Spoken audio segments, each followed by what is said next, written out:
Assalamualaikum warahmatullahi wabarakatuh. Syiralun, jumpa lagi bersama saya Suburdani, jurnalis harian Serambi Indonesia, dalam podcast edisi 1 Maret tahun 2021. Syiralun, bersama saya saat ini sudah hadir Bapak Dr.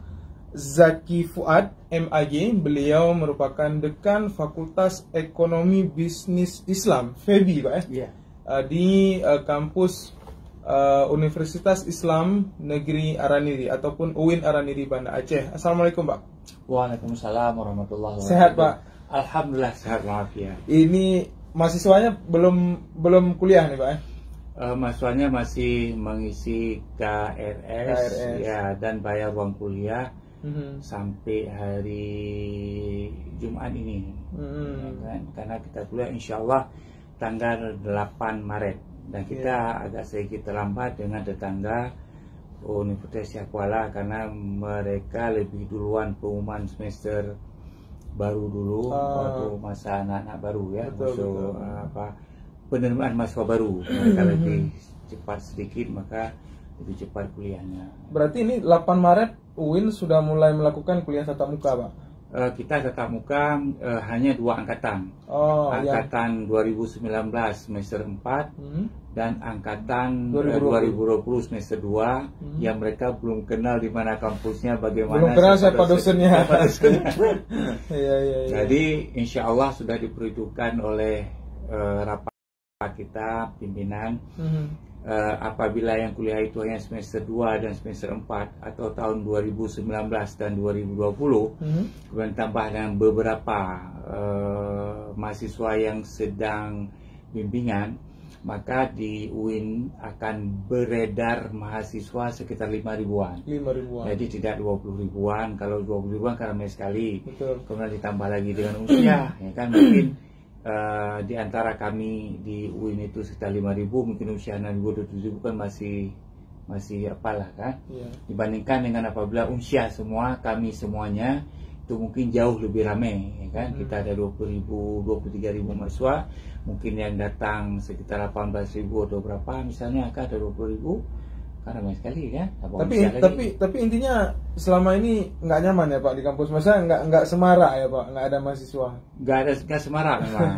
Di samping masalahnya apa ya, kita lebih bisa berinteraktif, kemudian juga terkait dengan teknologi. Kan, teknologi misalnya pengalaman kalau misalnya bagian utara selatan ini dari Aceh sampai ke Langsa sampai itu agak bagusan sinyalnya. Namun Barsela barat selatan itu agak sedikit terganggu. Itu yang jadi masalah, dan kesalahan itu bukan hanya menjadi tanggung jawab mahasiswa kan, tapi juga adalah tanggung jawab pemerintah, dalam arti bagaimana penyediaan sarana dan prasarana yang bisa diakses oleh semua orang dari mana saja kan. Nah, jadi ini ya Pak Subur. Sebentar, Pak.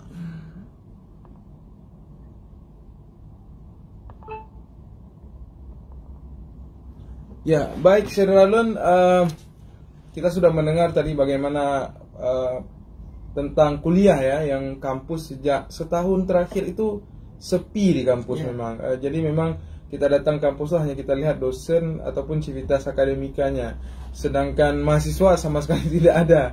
Jadi memang ini sebuah keharusan yang harus dilalui bukan hanya di kampus. Saya rasa hampir semua instansi juga menerapkan prokes ya, menerapkan meniadakan keramaian. Dikhawatirkan tidak bisa memutus mata rantai COVID-19, dan semoga tahun ini akan semakin membaik.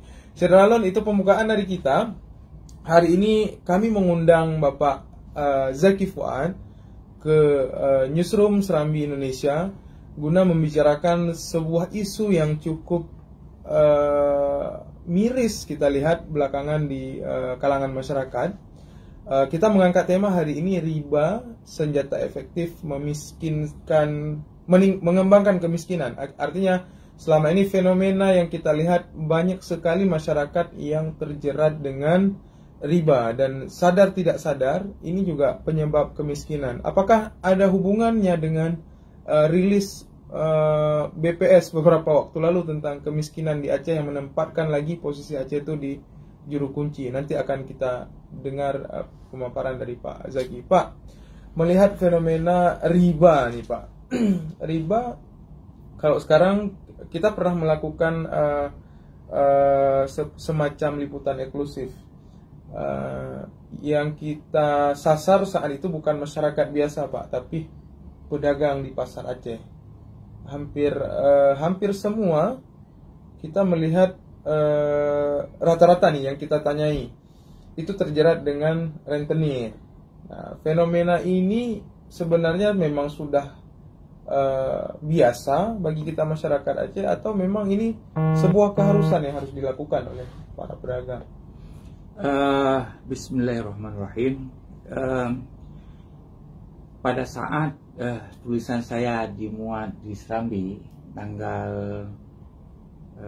kemarin minggu pas ya, saya habis sudah opini ya Pak? Opini Serambi.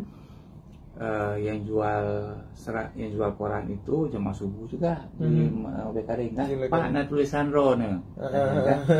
Lalu kemudian udah dilihat ini, langsung beliau sampaikan, Pak besok jam 10 dari Bapak kesini, data ada orang ini disetujukan kan, di Semajang ini dia jam 10 nanti ngutip ya kan, ngutang 1 juta bayar 1.200.000 ya kan, artinya orang belum baca tulisan saya ini di opini. Nah Bapak tersebut karena pekerjaannya warawiri itu dan setiap hari kan setelah subuh mulai kan, nah maka beliau sampaikan kepada saya, Bapak cobalah Bapak nanti pergi ke sini lihat, biar saya tunjukkan orang siapa mungkin Bapak dapat mau pinjam kayak atau gimana caranya kan. Nah itulah sebuah fenomena yang selama sebelum tulisan saya ini dimuat di opini, saya tidak tahu di Wilayah Kering itu ada. Yang saya tahu hanya di Pasar Lambaru. Ini pedagang juga Pak? Di pedagang juga Lambaru kan. Yang saya tahu begitu. Saya tidak tahu tempat lain yang saya ini. Kemudian ada lagi waktu itu di Takengon yang saya tahu pada saat tahun 2018 ya, kami dari Frebi ada penelitian lapangan yang setiap tahun kami lakukan antara dosen dengan mahasiswa. Sengaja kami bawa mahasiswa untuk mereka tahu melihat kenyataan di sebuah kampung atau kota, kira-kira potensi apa yang bisa diangkat untuk dijadikan sebagai usaha produktif yang kira-kira setelah ya kita jelasin barangkali kemungkinannya, lalu kemudian antara sekian sumber daya yang ada di desa tersebut, nah kita menginginkan mahasiswa tahu mana kira-kira yang lebih cepat making money, artinya bagaimana kira-kira di antara sekian banyak usaha yang memungkinkan dilakukan di desa tersebut, mungkin apa yang lebih cepat ya kan, sehingga tidak membosankan dan bukan hanya sekedar teori. Itu kira-kira gambaran umumnya, sehingga program ini kami lakukan juga insya Allah tahun ini.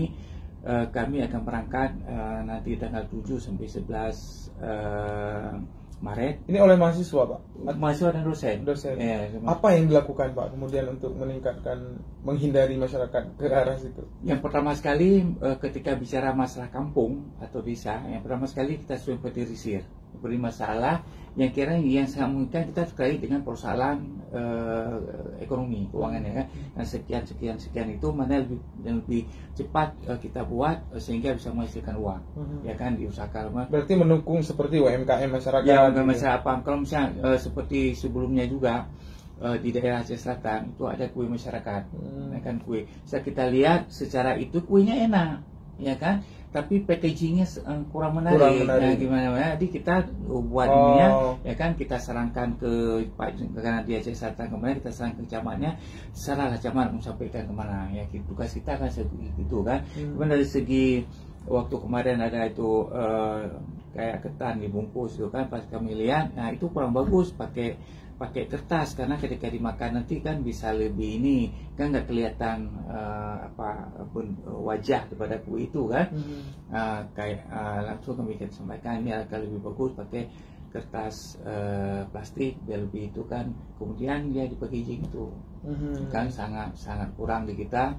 Jangankan di daerah, yang mulai juga di provinsi Aceh ini, di ibu kota provinsi juga agak kurang ya kan, karena itu kan daya tarik pertama first sightseeing itu kan mulai dari itu kan, dari situ ya. Tapi kalau setelah dilakukan, kira-kira apa, ada perubahan nggak tingkah masyarakat dalam keterikatan masyarakat dengan yang kita omongin tadi, membantu atau tidak? Ya, ketika masalah ini saya melihat bukan hanya pada persoalan masyarakatnya, tapi juga saya kira kepedulian daripada pemerintah saya lebih penting ini, karena ini kan bukan lagi sembunyi-sembunyi ya kan, orang pada tahu ini.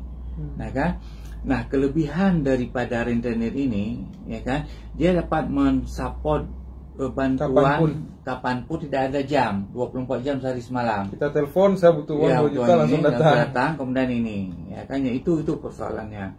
Nah, kalaulah misalnya kita umpamakan di kantor atau di bank tidak harus 24 jam. Nah, tapi kan ada perusahaan-perusahaan yang bisa dilakukan oleh mereka, oleh lembaga keuangan maksud saya, seperti rentenir. Artinya kan sekarang orang kenapa berhubungan dengan rentenir, karena kan tidak banyak persyaratannya, KTP, kemudian apa itu kan udah selesai kan, kemudian tidak perlu kepada ini boroh pada ini itu nanti kan. Jadi itu saya kira bagaimana lembaga keuangan ini bisa melihat, ya misalnya yang kecil, yang sangat kecil bantuannya misalnya 500.000, 1 juta berapa misalnya kan. Nah itu kan pakai itu. Ini kan kita misalnya lembaga keuangan itu carilah pak kisinya, udah KTP si anu, pak kisinya mungkin minimal kan, udah selesai kan. Gimiknya bisa kita sebut Pak, lembaga keuangan harus mencontoh rentenir. Iya, proses dalam arti memberi itu kan, jangan terlalu formal kan, kecuali sudah gede pinjamannya kan, kemudian itulah. Sementara rentenir itu jarang yang gede. Ya kan, lebih banyak pada skala 1 juta, 2 juta. Tapi kalau lembaga keuangan, misalnya saya sekarang butuh uang 2 juta, bisa nggak Pak? Di bank misalnya. Ya, itulah maksudnya ketika pengurusan administrasi yang ribut panjang-panjang itu, disitulah kadang-kadang orang malas. Iya malas, kemudian nggak tahu pergi ke kantor kan, ini kan gitu-begitu. Nah, jadi saya kira ini persoalan yang sudah ada di depan mata kita, kemudian orang sudah menjadi opini umum tentang ini. Nah, sekarang masyarakat melihat apa peran konkret pemerintah untuk menyelesaikan ini step by step.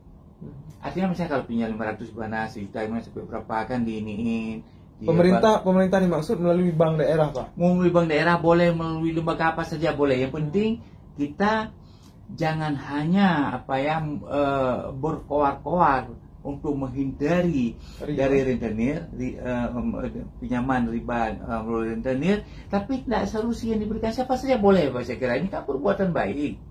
Nah, jadi saya kira itu yang main point itu. Tapi nanti ketika pemerintah mencontoh rentenir, nggak berbunga tapi ya Pak? Iya, itu kan ada dalam Islam itu namanya Qardul Hasan.